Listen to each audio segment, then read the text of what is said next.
They think they are free, but for how long? And, you know, what got me going on this was this new poll that just came out from CBS News, finding that roughly 2/3 of Americans approve of Donald Trump's actions so far and refer to him using the following 4 words: tough, energetic, focused, and effective. They think they are free.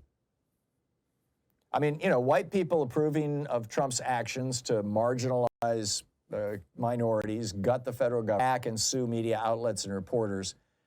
White people who think that that stuff is going to help them, you know, in some small marginal ways, they may be right. I mean, a return of white supremacy and the marginalization of women in the workplace and in politics, for example, may produce some small benefits for some small number of white men.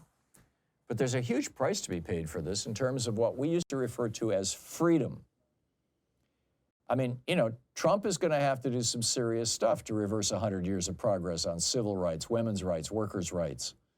And he's going to eventually have to confront pushback from those groups. He's going to have to deny working people their right to organize unions or even be in unions. I mean, he tried this with his last administration when he put Eugene Scalia and, you know, Antonin Scalia's son, the right-wing lawyer who, you know, helps out with union busting, if my understanding of the reports are correct, as Secretary of Labor.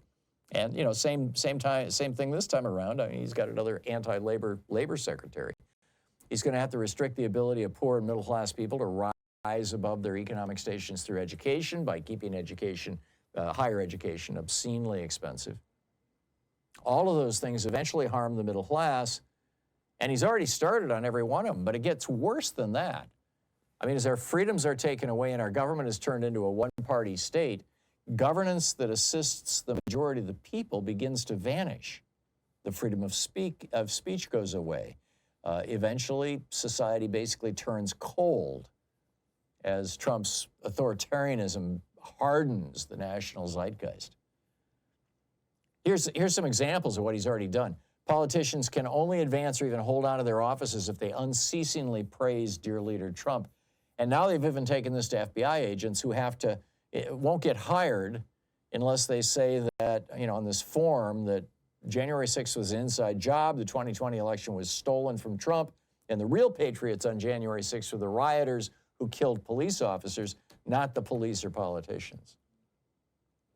Members of the media are facing life-destroying lawsuits if they criticize Trump or point out his successful prosecution for sexually assaulting E. Jean Carroll. Those who support Trump no matter what get elevated, you know, in the press sections of the White House and the Pentagon. And legitimate mainstream media who might occasionally question him get kicked out. Wealthy oligarchs who support our dear leader get tax breaks, government contracts, and special legislation giving them immunities, and see the federal agencies that once regulated them gutted.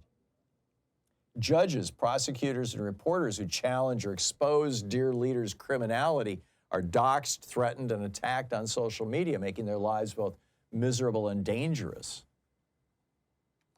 Now, we know how this usually turns out because we've seen this movie before.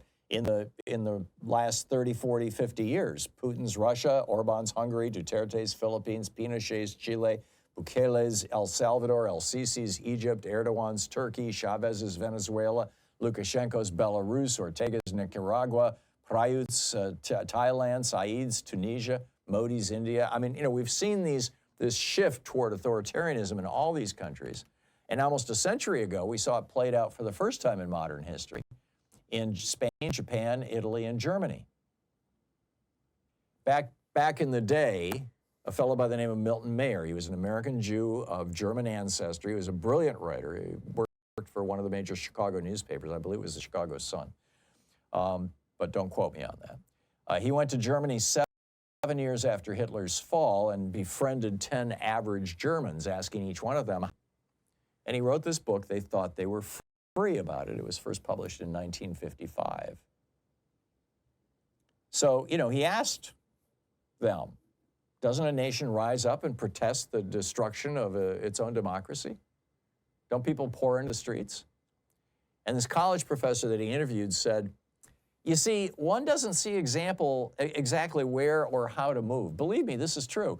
Each act, each occasion is worse than the last, but only a little worse. You wait for the next and the next. You wait for the one great shocking occasion, thinking that others, when such a shock comes, will join you in resisting somehow. You don't want to act or even talk alone. You don't want to go out of your way and make trouble. Why not? Well, you're not in the habit of doing it. And it's not just fear of standing alone that restrains you. It's also genuine uncertainty. So Mayer asks him, how do we know?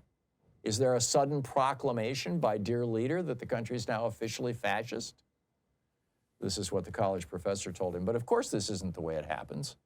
In between come all the hundreds of little steps, some of them imperceptible, each of them preparing you not to be shocked by the next. Step C is not so much worse than step B, and if you didn't make it, why should you stop at C? And so on to D. And one day, too late, your principles, if you were ever sensible of them, all rush in upon you. The burden of self-deception has grown too heavy. And some minor incident, in my case, it was my little boy, hardly more than a baby, saying, Jews, swine, collapses it all at once. And you see that everything has changed, and changed completely under your nose. And yet, Milton Mayer pointed out, everything seems normal. After all, your leader isn't coming after the people who don't challenge him. I mean, if you work your job, if you watch football, if you listen to music, if you ignore the news and don't speak out, everything seems fine. Dear leader even gets high levels of popularity. In 1938, Adolf Hitler was the most popular politician in the world. He was on the cover of Time magazine for that. Mayer's professor friend told him that when the dear leader finally seizes control of all the levers of power, from political to economic to spiritual, everything changes, but everything also stays the same. Quote, the world you live in, your nation, your people, is not the world you were in at all. The forms are all there, all untouched, all reassuring, the houses, the shops, the jobs, the meal times, the visits, the concerts, the cinema, the holidays. But the spirit, which you never noticed because you made the lifelong mistake of identifying it with the forms, is changed. Now you live in a world of hate and fear, and the people who hate and fear do not even know it themselves. When everyone is transformed, no one is transformed. And now you live in a system which rules without responsibility, even to God. So here we are. Milton Mayer's professor friend said, how is this to be avoided among ordinary men, even highly educated ordinary men? And Milton Mayer had to answer, frankly, I don't know. Well, that was 1954. This is 2025. We now know. Trump's followers think that they're free. They're not. They're going to high price they're paying for his growing authoritarianism. Fascism, with its promises of efficiency and order and privileges for the racial majority, is, often popular at its early stages. By the time people figure out the scam, it's typically too late. So what do we do? Well, reach out to your elected representatives and demand resistance. Join movements like indivisible.org. Subscribe to independent media. Make a donation if you can. If you can't, call them to say thanks to politicians whenever they publicly challenge the regime. Raise hell on social media. Show up in the streets. Talk to relatives, neighbors, friends, coworkers, and acquaintances. Speak out. Be bold and brave. I mean, tragically, a series of missteps by both Democrats and our media have brought us to this moment. And the question for today is, will we stop this assault on our democracy before it's too late? And to a large extent, the answer to that question is up to you and me.